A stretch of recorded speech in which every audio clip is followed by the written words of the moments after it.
Every morning, as the first rays of sunlight peeked over the horizon, he would take his place on that weathered bench just outside the chain-link fence of the airfield. Thermos in hand, his gaze locked on the old fighter jet parked near Hangar 6, a relic standing like a silent sentinel from a time long past. Can you imagine it? The stillness of dawn broken only by the soft clink of his thermos, the world around him buzzing with life, yet no one, spoke to him. Nobody dared ask why he was there. He didn't wear a badge, didn't carry a phone. He just watched, day after day, as if waiting for something extraordinary, something only he could feel in his bones. Then, one fateful morning, it happened. Without a word, he rose from his bench with a fire in his step that had been smoldering for years. He crossed the flight line, oh, how his boots must have echoed on that tarmac, and climbed straight into the cockpit of that ancient jet. The sirens wailed, desperate to stop him, but nothing could. Nothing. Seconds later, the engines roared to life, a sound so fierce it split the air and sent shivers racing down the spines of everyone who heard it. Who was this man, defying all reason, all expectation? Today, we bring you a tale that will leave you breathless, a story of a man who reminded us all of the power of quiet determination. Welcome to Heartfelt Gratitude Stories, where we unearth the untold stories of those who've served, stories that grab your heart and won't let go. He showed up before sunrise every single day, can you picture it? The same worn boots scuffing the gravel, the same olive drab field jacket hanging loose on his frame, the same silver thermos with its faded navy sticker peeling away like a memory he couldn't quite hold on to. The guards at the gate? They stopped asking questions months ago. He never caused trouble, never raised his voice. He just walked that perimeter fence with a quiet grace, sat on the far bench near the maintenance hangars, and stared at the tarmac like it was his home, his sanctuary. Most assumed he was retired base personnel, maybe a mechanic who couldn't shake the hum of engines from his blood, or a ground crew member clinging to the rhythm of the airfield. A few whispered he might be someone's grandfather, harmless, quiet, forgettable. But oh, there were details, subtle ones that made your heart skip a beat. The way he watched the young pilots run through their checklists from across the fence, his sharp eyes tracking every move as if judging their worth. The way he tilted his head ever so slightly, did you catch it, every time that old F-18 on static display caught the morning light, as if he knew its every bolt, every wire, better than anyone still breathing. And the way he stood up, always exactly at 0600 hours, without ever glancing at a watch. Some of the younger guys on base called him the Shadow, not out of fear, but out of awe, a nickname born from the mystery that clung to him like mist. He was always there, always silent, and no one really knew when he left. They never saw him walk out, he just wasn't there anymore. Can you feel the chill of that? Captain Ryan, the head instructor, had noticed him too. He'd once turned to the base manager, his voice low, and asked, "You know anything about the guy who watches the flight line every day?" The manager shrugged, casual as could be. "Old vet, I guess. Keeps to himself, not on payroll, not on the list. Harmless." But Ryan's gut screamed otherwise. He'd served long enough to know that real experience doesn't always shout with rank or gleam with ribbons. Sometimes, it hides in the silence, wrapped in worn fabric and unspoken stories. One day, a group of recruits swaggered by him after morning drills. One of them, tired and cocky, tossed a jab his way, something about the crazy old plane watcher with nowhere else to go. The man didn't flinch, didn't even blink, just kept staring out at the flight line like the words were dust in the wind. But Ryan, watching from the command office window above, saw it all. He scribbled a note, his pulse quickening. This man wasn't lost, no, he was waiting. For what? Whatever it was, it hadn't landed yet. The days stretched on, and the old man remained a fixture, unmoving, unreadable, a statue of patience.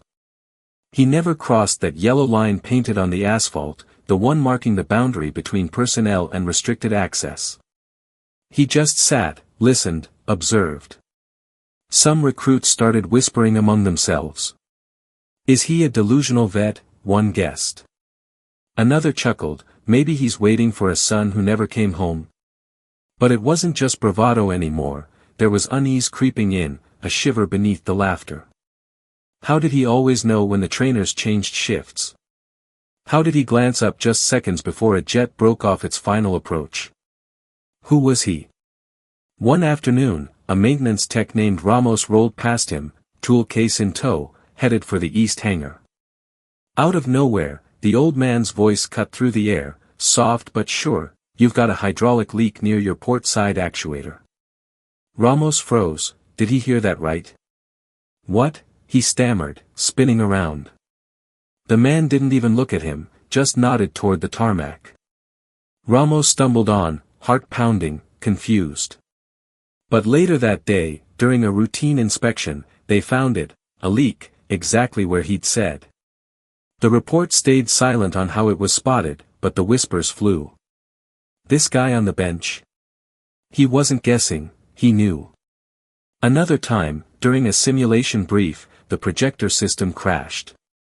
Everyone fidgeted while tech support flailed, 10 minutes of chaos. Then, out of the corner of their eyes, they saw him, the old man, step quietly into the room. He reached behind the mount, twisted a cable clamp with those steady hands, and boom. The screen flickered back to life. He slipped out without a word, leaving the room stunned. The technician gaped, muttering, "That's not on any manual. How could it be?" This man was a walking mystery. Captain Ryan couldn't take it anymore, he started digging. No official record matched his description, no badge, no VA history, no ID. But the air base was old, its secrets buried deep, sometimes on purpose. Then, one morning, just before dawn broke, Ryan marched out to the bench, 2 coffees steaming in his hands. The old man was already there, seated as always, hands resting calm on his knees. Ryan handed him one, heart thudding with a mix of nerves and wonder. The man took it, nodded once, and sipped. The silence stretched, thick with questions, until Ryan finally broke it. "You flew, didn't you?" he asked, voice barely a whisper. The man didn't answer, but oh, that pause, slow, deliberate, it said everything. Ryan pressed on, "Which squadron?" A faint grin tugged at the man's lips, and he murmured, "The kind that doesn't leave numbers behind." Ryan's breath caught, those words carried weight, secrets too heavy to chase. And 3 days later, the impossible exploded into reality. In broad daylight, with instructors milling near the hangars and recruits pounding through morning circuits, the old man stood from his bench. This time, he didn't stop at the yellow line, he crossed it, calm as a storm's eye, no badge, no clearance, no hesitation. He strode straight to that display jet, an old FA-18 Hornet, long decommissioned, parked for photo ops and hollow salutes. Everyone thought it was just a shell, until he climbed in. The cockpit swallowed him whole, and for a heartbeat, no one moved. Was this part of a drill? Was he lost? But then, the canopy hissed, the lights flickered on, and the truth hit like a thunderclap, this wasn't just a relic.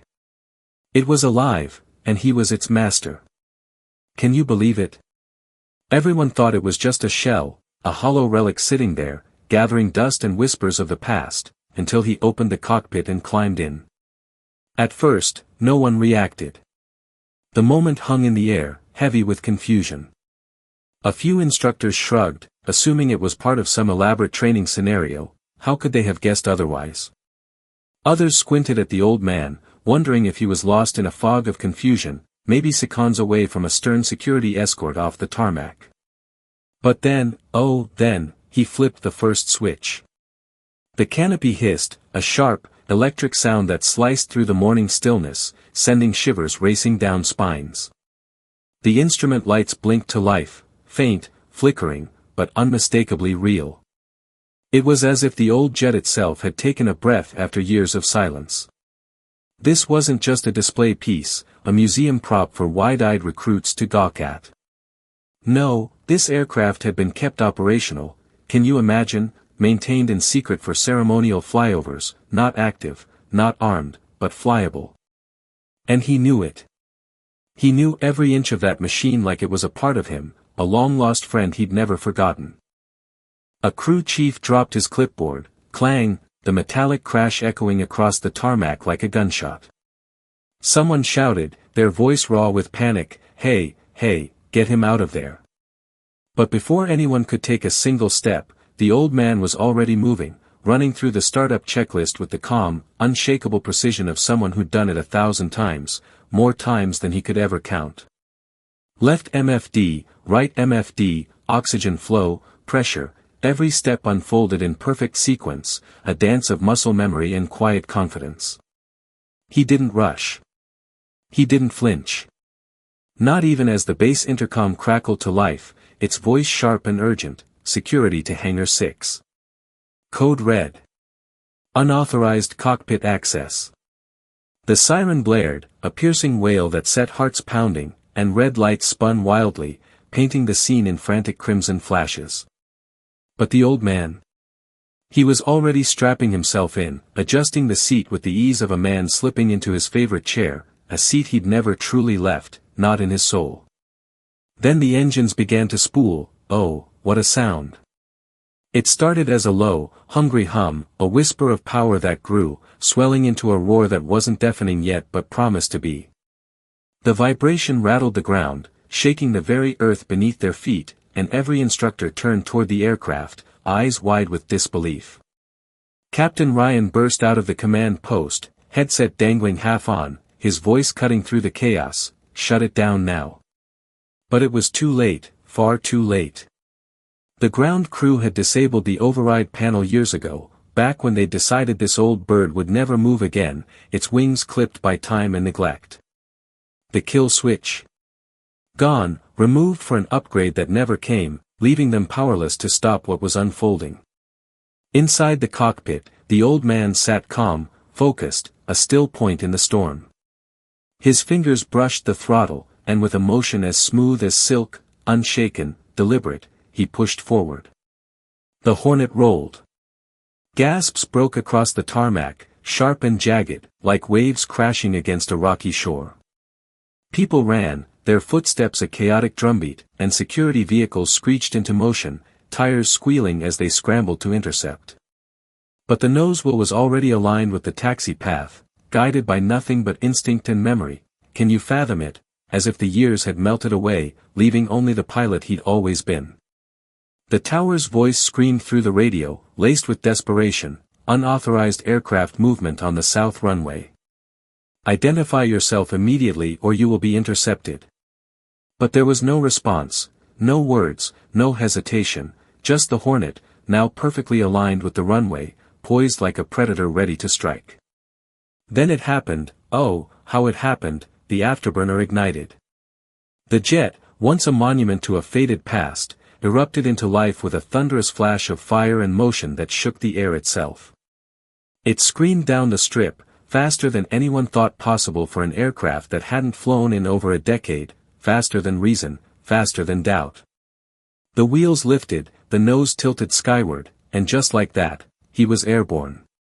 Silence fell over the airfield, a stunned, reverent hush that swallowed every sound.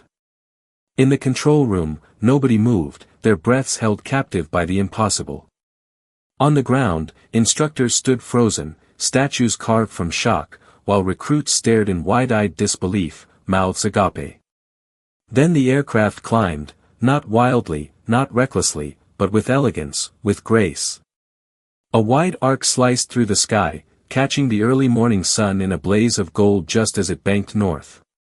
A slow, deliberate roll followed, flawless, breathtaking, executed with the kind of control only elite pilots master after years of training, years of war, years of defying the odds. Inside the control tower, someone whispered, voice trembling, "Who is that?" And Captain Ryan, now slumped in his chair, headset slack around his neck, stared out the window with haunted eyes and muttered, "That's not someone. That's something we all forgot existed. Something timeless, something extraordinary, a piece of history they'd let slip through their fingers." The hornet circled once high above the base, a guardian soaring over its domain, its shadow rippling across the ground below. Then it dipped into a wide, controlled descent. Can you picture it? The wheels touching the tarmac like feathers, softer than any landing most of those trainees had ever witnessed. No ground crew approached, no security stormed the jet with guns drawn. Everyone just watched, mesmerized, caught in the spell of what they'd seen. He taxied the plane slowly back toward the hangar, the engine's roar fading to a gentle hum before he cut them entirely. For a moment longer, he sat still inside the cockpit, alone in the silence that followed thunder, a silence that felt sacred, heavy with meaning. When the canopy hissed open, he didn't wave, didn't speak, no grand gestures, no triumphant shouts.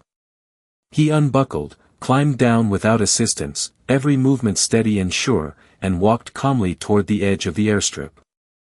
In his hand, he held something small, weathered, precious. A badge, not a shiny, current one, but an old Navy ID, its plastic yellowed, its photo faded by time, yet the name still burned clear, Captain Thomas H. Hoy.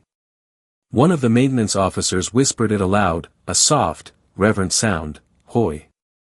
Then another echoed it, and slowly, like a tide rising, the ripple of recognition spread. Hoy. The test pilot. The ghost from a black ops squadron that officially didn't exist. The one who flew through a lightning storm in '96 to save a crippled carrier's escort. Can you even imagine the courage? The man who disappeared after refusing a medal for a mission so secret no one was allowed to record it.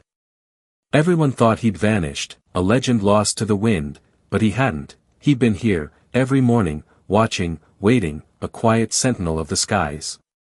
When he reached the bench, he set down the ID with a gentle touch, pulled his jacket tighter against the wind, and sat just like he had every morning before, shoulders squared, eyes distant.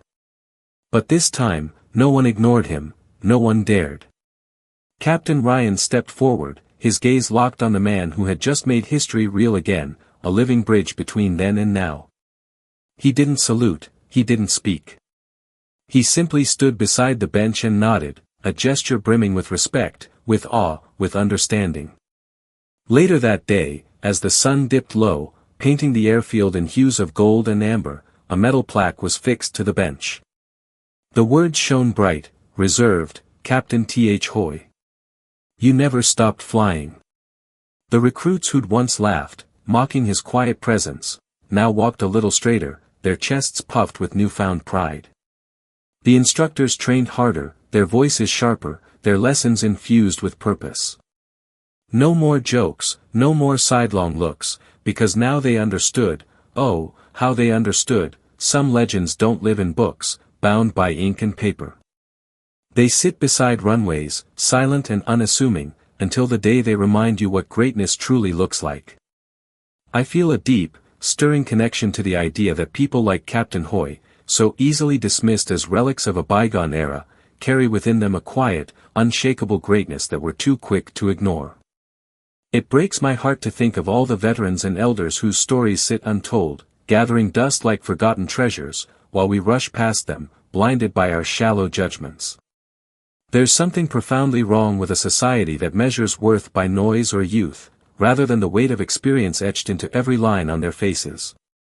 When I imagine Hoy taking that breathtaking flight, I'm filled with awe and a pang of regret for all the times I've failed to look deeper, to ask more, to listen. His story isn't just about one man, it's a wake-up call to how we live and how we see each other. We should be ashamed of ourselves for letting these legacies fade into the shadows, but there's also a fierce hope in it, a chance to do better. I believe with every fiber of my being that we need to slow down, to honor the resilience and wisdom of those who don't demand attention but deserve it all the same. This isn't just a lifestyle choice, it's a social imperative. I'm tired of a world that idolizes the loud and the new while stepping over the quiet strength of those who've weathered storms we can't imagine. Let's stop underestimating, stop assuming, and start recognizing the extraordinary in the ordinary. Hoy's flight wasn't just a moment, it was a plea for us to open our eyes and hearts before it's too late. So now I ask you, yes, you, have you ever seen someone like that? Someone the world wrote off, dismissed as a shadow of their former self, until one quiet act changed everything? Who are they?